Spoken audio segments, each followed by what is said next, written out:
Dumugo ang tenga ng isang bata matapos pagsasampalin ng isang lalaki sa Umingan, Pangasinan. Ang ugat ng insidenteng nahuli kam sa report ni Alan Domingo.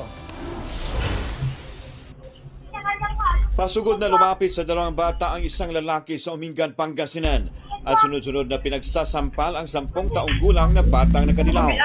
Tumakbo naman palayo ang kasama niyang bata. Sa tindi ng sinapit, dumugo ang tenga ng bata. Ayon sa Umingan Police, tatay ng kalaro ng bata ang sumugod sa kanya. Nagalit daw ito matapos umanong agawin ng biktima ang laruan ng kanyang anak. Wala pang pahayag ang suspect. Desidido naman ang pamilya ng biktima na kasuhan siya ng child abuse. Alan Domingo nagbabalita para sa GMA Integrated News. Huwag magpahuli sa mga balitang dapat ninyong malaman. Mag-subscribe sa GMA Integrated News sa YouTube. Sa mga kapuso abroad, subaybayan nyo kami sa GMA Pinoy TV at sa www.gmanews.tv.